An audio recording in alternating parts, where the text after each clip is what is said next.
बीएनई यानी विश्व news express, खबरों का सजग प्रहरी। जानिए छत्तीसगढ़ की तमाम बड़ी खबरें सिर्फ बीएनई पर। छत्तीसगढ़ के बलौदाबाजार कलेक्ट्रेट परिसर में बीते 10 जून को हुई आगजनी और हिंसा के मामले में शनिवार को भिलाई नगर से कांग्रेस विधायक देवेंद्र यादव को पुलिस ने गिरफ्तार कर जेल भेज दिया। दरअसल कलेक्ट्रेट घेराव से पहले हुई सभा में देवेंद्र यादव भी दिखाई दिए थे। सुबह 7 बजे बलौदाबाजार पुलिस की टीम उन्हें गिरफ्तार करने भिलाई पहुंची थी। 10 घंटे तक चले सियासी ड्रामे के बाद शाम 5:45 को उनकी गिरफ्तारी हुई। पुलिस ने रात 8:45 को बलौदाबाजार जिला न्यायालय में विधायक यादव को पेश किया, जहां से उन्हें कोर्ट ने 3 दिन की न्यायिक रिमांड पर 20 अगस्त तक केंद्रीय जेल रायपुर भेज दिया। उनकी गिरफ्तारी के लिए सुबह से लेकर शाम तक पुलिस की विधायक समर्थकों से झड़प हुई। गिरफ्तारी के पहले विधायक सफेद झंडा और संविधान की प्रति थामे दिखे। पुलिस ने विधायक को बयान दर्ज कराने के लिए 4 बार नोटिस देकर बुलाया था, पर वह नहीं गए। बता दें कि बलौदाबाजार कलेक्ट्रेट में हिंसा व आगजनी हुई थी। इसमें 240 से अधिक वाहनों को फूंक दिया था। 12 करोड़ की संपत्ति का नुकसान हुआ था। अब तक 150 से ज्यादा लोगों की गिरफ्तारी हो चुकी है। जून में सतनामी समाज के धार्मिक स्तंभ को नुकसान पहुंचाने के विरोध में प्रदर्शन हो रहा था। प्रदर्शन के पहले हुई सभा में समाज के कई संगठन, भीम क्रांतिवीर के साथ एनएसयूआई के लोग शामिल थे।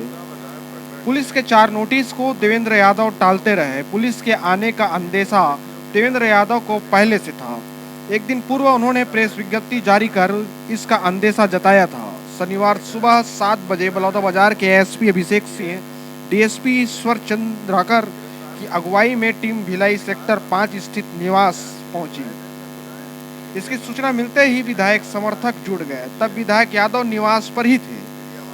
दोपहर में प्रदेश कांग्रेस अध्यक्ष दीपक बैज व पूर्व विधायक अरुण वोरा, युवा नेता सुबोध हरिद्वाल पहुंचे। 10 घंटे तक चली गहमागहमी के बाद 5:45 को यादव ने गिरफ्तारी दी। देवेंद्र यादव पर बलवा हत्या का प्रयास, शासकीय कार्य में बाधा, पुलिस के साथ मारपीट, रास्ता रोकना, सार्वजनिक संपत्ति को नुकसान पहुंचाना, शासकीय कार्यालय में आगजनी व तोड़फोड़, आपराधिक षड्यंत्र जैसे आरोपों के तहत धाराएं लगाई गई। भाइयों नमस्कार। सोशल मीडिया में जो मेरे साथी मुझे देख रहे हैं, आप सबसे मिलने, आप सबसे अपनी बात कहने आया हूं। आज बलौदाबाजार प्रकरण में सतनामी समाज के युवाओं के लिए, निर्दोष व्यक्तियों के लिए आवाज उठाने पर भारतीय जनता पार्टी की सरकार, साय जी की सरकार मेरे घर 15 गाड़ी पुलिस की भेजी है मुझे गिरफ्तार करने। मैंने कहा था, बयान के लिए बुलाए थे, मैं बयान के लिए गया था, लेकिन अगर सरकार ये सोचती है कि वो मुझे, मेरी आवाज को इस तरीके से रोक देगी, पुलिस के डंडे पे रोक देगी, दबाव पे रोक देगी, एफआईआर की धमकी पे रोक देगी, तो वो गलतफहमी में है। सतनामी समाज के आम युवाओं की, निर्दोष लोगों की आवाज बनकर मैं हमेशा गरजता रहूंगा, बोलता रहूंगा, लड़ता रहूंगा। इसके लिए ये सरकार मुझे चाहे तो जेल भेज दे, मुझे चाहे तो एफआईआर में डाल दे, जो कर सकती है बर्बरता मुझ पर कर सकती है। मैं इस देश के संविधान पर विश्वास करता हूं। मैं सतनामी समाज के मनखे एक समान की जो भावना है, परम पूज्य गुरु घासीदास बाबा की, उस भावना से प्रेरित होकर काम करता हूं। और 12 बजे आज पता चला, मैं सुबह उठा तो सुबह 5 बजे से पुलिस की गाड़ी मेरे घर के चारों तरफ घूम रही है। तो मैं ये कहना चाहता हूं पुलिस के सम्मानित लोगों को जो देख रहे हैं ये वीडियो, 12 बजे अपने दफ्तर आऊंगा, जो करना होगा कर लेना। और याद रखना, मैं रुकूंगा नहीं, न डरूंगा न दबूंगा। सतनामी समाज के आम लोगों की भावनाओं, उनकी लड़ाई में लड़ते रहूंगा। और सरकार को ये जवाब देना पड़ेगा कि किन्होंने षड्यंत्र किया कि जयस्तंभ पूजा स्थान को काटा गया और बलौदाबाजार में किसने आगजनी की। आप इस तरीके से लीपापोती करके देवेंद्र के ऊपर आरोप लगाकर देवेंद्र को प्रताड़ित करके मन के एक समान के भाव से परम पूज्य गुरु घासीदास के आशीर्वाद से चलता है। लेकिन ये प्रदेश की, देश की सरकार हो, मोदी जी हो या इस प्रदेश की छत्तीसगढ़ की सरकार, ये लगातार इस संविधान को कुरेदने का काम कर रही है। लेकिन हमारी पार्टी के नेतृत्व आदरणीय राहुल जी, आदरणीय दीपक भैया के नेतृत्व में हम लोग हमेशा आम व्यक्ति की आवाज उठाते रहेंगे, लड़ाई लड़ते रहेंगे। आज पुलिस सरकार इसलिए हम पे कार्रवाई कर रही है क्योंकि हमने निर्दोष सतनामी समाज के युवाओं की आवाज उठाई। हम उनके समर्थन में गए, हमने कहा कि उनको, बेगुनाहों को छोड़ा जाए। इसलिए आज पुलिस ये बर्बरता दिखा रही है। हमारे अध्यक्ष जी ने अपने स्तर पर बहुत सारी बातें की। वो 1 बजे से यहाँ पर है। उन्होंने पुलिस से बात कही कि भाई ऐसी क्या जरूरी हो गया, जब भारतीय जनता पार्टी के नेता स्टेज पे थे उनको आप नोटिस नहीं दे रहे हो, उनको गिरफ्तार नहीं कर रहे हो, हमारे विधायक को कर रहे हो। लेकिन पुलिस के पास, सरकार के पास कोई जवाब नहीं था और उनके पास केवल और केवल ये कहने के बाद कि हमारे हाथ में कुछ नहीं है, ऊपर से आया, इसके अलावा कुछ भी नहीं था। तो हम न डरते हैं न हम डरेंगे। हम हमारे सतनामी समाज के निर्दोष भाइयों के साथ खड़े हैं, हर उस व्यक्ति के साथ खड़े हैं जो तकलीफ में और जिसके साथ सरकार अन्याय कर रही है।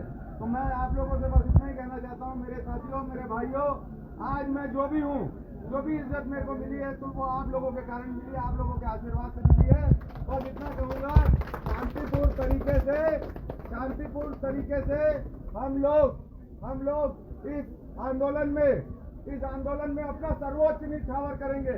हम जेल जाएंगे और जब तक यह सरकार हमको सलाखों के पीछे रखना चाहती है तब तक रख ले, लेकिन हम संविधान और निर्दोष सतनामी समाज के युवाओं की बात उठाते रहेंगे। उन्होंने जो करना था कर लिया, हम जेल के अंदर से भी अपनी बात आगे बढ़ाएंगे और लड़ाई लड़ते रहेंगे। मेरा आप लोगों से यही अनुरोध है, शांति बनाए रखिए, कानून हाथ में रखिए। मुझे पता है बहुत सारे लोगों के मन में बहुत दुख है कि मैं जेल जा रहा हूँ, लेकिन इसको इस रूप से देखिए, हम सब योद्धा हैं और हम युद्ध में हैं और हम आम लोगों के अधिकार के लिए लड़ रहे हैं, हम अपने लिए नहीं लड़ रहे हैं। आज नहीं तो कल समय से सच सामने आएगा और ईश्वर के आशीर्वाद से, परम पूज्य गुरु घासीदास बाबा के आशीर्वाद से, इस संविधान के आशीर्वाद से हम लोग जेल की सलाखों से बाहर आएंगे। आप सबका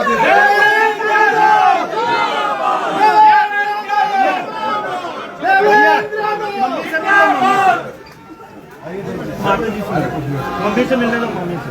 अरे लूसी दीदी,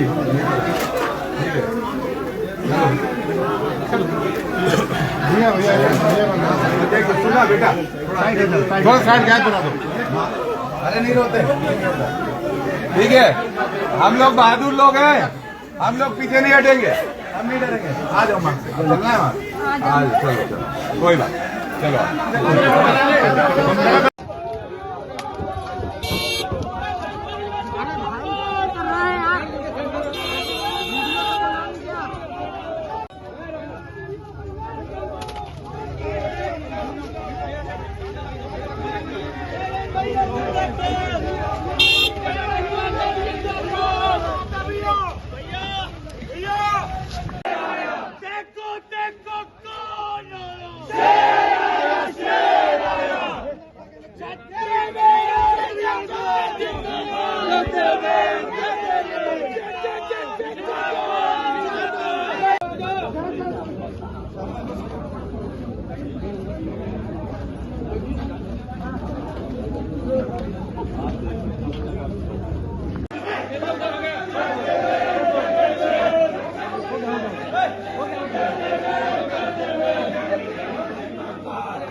बीएनई यानी विश्व न्यूज एक्सप्रेस, खबरों का सजग प्रहरी।